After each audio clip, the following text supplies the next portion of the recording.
Hi friends, welcome back. Name is Vinu. ಇವತ್ತಿನ ವಿಡಿಯೋದಲ್ಲಿ ನನಗೆ ಫಸ್ಟ್ ಪೇಮೆಂಟಲ್ಲಿ ಬಂದ ಅರ್ಧ ಪೇಮೆಂಟನ್ನು ನಾನು ಏನು ಮಾಡಿದಂತ ಈ ವಿಡಿಯೋದಲ್ಲಿ ತಿಳಿಸ್ತೀನಿ. ನನಗೆ ಯೂಟ್ಯೂಬಲ್ಲಿ ಪೇಮೆಂಟ್ ಬಂದಿದೆ ಅಂತ ಹೇಳಿದ್ದೆ. ಆ ಬಂದ ಪೇಮೆಂಟಲ್ಲಿ ಅರ್ಧ ಪೇಮೆಂಟ್ ಮಾತ್ರ ನನ್ನ ಕೈಗೆ ಸಿಗುತ್ತೆ, ಇನ್ನು ಅರ್ಧ ಪೇಮೆಂಟ್ ನನ್ನ ಕೈಗೆ ಸಿಗಲ್ಲ, ಅದು ಬೇರೆ ಕಡೆಗೆ ಹೋಗುತ್ತೆ ಅಂತ ಹೇಳಿದ್ದೆ. ನನ್ನ ಹತ್ರ ಕೆಲವರು ಕಮೆಂಟಲ್ಲಿ ಮಾಡಿ ಕೇಳ್ತಿದ್ದರು, ಇನ್ನರ್ಧ ಏನು ಮಾಡಿದ್ರಿ ಅಂತ. ಸಪ್ರೇಟಾಗಿ ವೀಡಿಯೋ ಮಾಡ್ತೀನಿ ಅಂತ ಇರುತ್ತೆ. ವೀಡಿಯೋ ಮಾಡೋಕ್ಕೆ ಟೈಮ್ ಸಿಕ್ಕಿರಲಿಲ್ಲ, ಇವತ್ತು ಮಾಡ್ತಿದ್ದೀನಿ. ಈ ವಿಡಿಯೋ ಸ್ಟಾರ್ಟ್ ಮಾಡೋ ಮುಂಚೆ ನನ್ನ ಚಾನಲ್ಲು ಯಾರೆಲ್ಲ ಸಬ್ಸ್ಕ್ರೈಬ್ ಮಾಡ್ಕೊಂಡಿಲ್ಲ ಸಬ್ಸ್ಕ್ರೈಬ್ ಮಾಡ್ಕೊಳ್ಳಿ, ಹಾಗೆ ಬೆಲ್ ಬಟನ್ ಪ್ರೆಸ್ ಮಾಡಿ. ಬನ್ನಿ ಸ್ನೇಹಿತರೆ, ವಿಡಿಯೋ ಸ್ಟಾರ್ಟ್ ಮಾಡೋಣ. ಮೊದಲಿಗೆ ನನ್ನ ಅರ್ಧ ಪೇಮೆಂಟನ್ನು ನಾನು ಏನು ಮಾಡಿದೆ ಅಂತ ನಿಮಗೆ ಹೇಳ್ತೀನಿ. ಅದರ ನಂತರ ನಾನು ಯಾಕೆ ಹಾಗೆ ಮಾಡಿದೆ ಅಂತಲೂ ಹೇಳ್ತೀನಿ. ಸ್ನೇಹಿತರೆ, ನನಗೆ ಅರ್ಧ ಬಂದ ಪೇಮೆಂಟನ್ನು ಸ್ವಾಮಿ ಕೊರಗಜ್ಜೆ ದೈವದ ಹುಂಡಿಗೆ ಹಾಕಿದ್ದೀನಿ. ಅದು ಯಾಕೆ ಹಾಕಿದೆ ಅಂತ ಹೇಳಿದರೆ, ನಾನು ತುಂಬ ವೀಡಿಯೋ ಅಪ್ಲೋಡ್ ಮಾಡ್ತಿದ್ದೆ. ಸ್ಟಾರ್ಟಿಂಗಿಂದ ಒಂದು 120 ವೀಡಿಯೋ ತನಕ ಅಪ್ಲೋಡ್ ಮಾಡ್ತಿದ್ದೆ. ಯಾವುದೇ ಒಂದು ವೀಡಿಯೋಗೆ ಸಕ್ಸಸ್ ಅಂತೂ ಸಿಗ್ತಿರಲಿಲ್ಲ. ಆವಾಗ ನನಗೆ ಏನು ಮಾಡಬೇಕಂತ ತೋಚ್ತಿರಲಿಲ್ಲ. 100ರ ಮೇಲೆಯೂ ವೀಡಿಯೋ ಅಪ್ಲೋಡ್ ಮಾಡಿದ ಮೇಲೂ ನನಗೆ ಸಕ್ಸಸ್ ಅಂತೂ ಸಿಕ್ಕಿರಲಿಲ್ಲ. ನಾನು ಏನು ಮಾಡಬೇಕಂತ ತೋಚ್ತಿರಲಿಲ್ಲ. ಆವಾಗ ನನಗೆ ಸ್ವಾಮಿ ಕೊರಗಜ್ಜೆ ದೈವದ ಮೇಲೆ ತುಂಬಾ ನಂಬಿಕೆ. ಅದೇನಾದರೂ ಕಷ್ಟ ಅಂತ ಬಂದರೆ ಸಾಕು, ನಾನು ಸ್ವಾಮಿ ಕೊರಗಜ್ಜೆ ಅಂತ ಕೇಳ್ಕೊಳ್ತೀನಿ. ಮುರುಡೇಶ್ವರದಲ್ಲೊಂದು ಸ್ಟೋರಿ ನಡೆಯುತ್ತೆ. ಆವಾಗದಿಂದ ನನಗೆ ಕೊರಗಜ್ಜನ ಮೇಲೆ ನಂಬಿಕೆ ಬರಲಿಕ್ಕೆ ಸ್ಟಾರ್ಟ್ ಆಯಿತು. ಅದೇ ಸ್ಟೋರಿ ಏನಂತ ಈ ವಿಡಿಯೋದಲ್ಲಿ ತಿಳಿಸ್ತಿಲ್ಲ.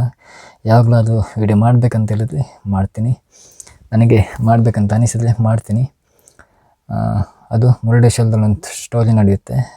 ಟ್ರಿಪ್ ಹೋಗಿದ್ದಾಗ, ಆವಾಗಿಂದ ಒಂದು 10 ವರ್ಷಗಳ ಹಿಂದಿನ ಕಥೆ ಅದು. ಇವಾಗ ಇದರ ಬಗ್ಗೆ ಮಾತ್ರ ನಾನು ಮಾತಾಡ್ತೀನಿ.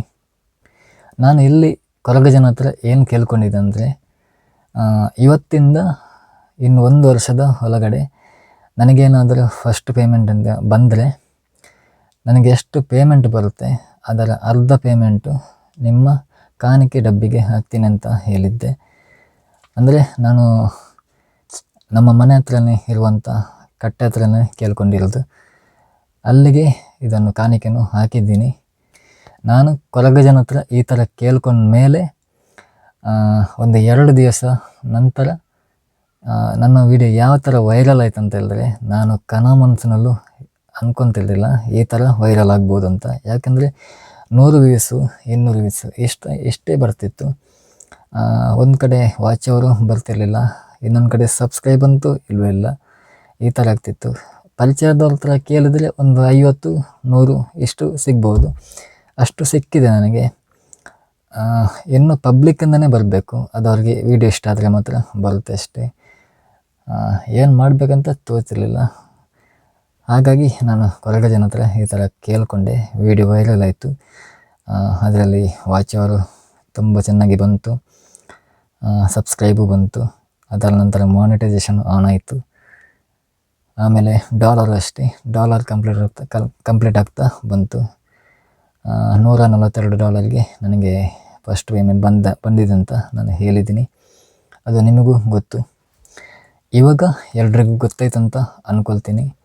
ನನ್ನ ಇವತ್ತಿನ ವಿಡಿಯೋ ನಿಮಗೆ ಇಷ್ಟ ಆದರೆ ಲೈಕ್ ಮಾಡಿ, ಶೇರ್ ಮಾಡಿ, ಸಬ್ಸ್ಕ್ರೈಬ್ ಮಾಡೋದನ್ನು ಯಾವುದೇ ಕಾರಣಕ್ಕೂ ಮರಿಬೇಡಿ. ಮುಂದಿನ ವಿಡಿಯೋದಲ್ಲಿ ಸಿಗ್ತೀನಿ. ಅಲ್ಲಿವರೆಗೂ ಬಾಯ್.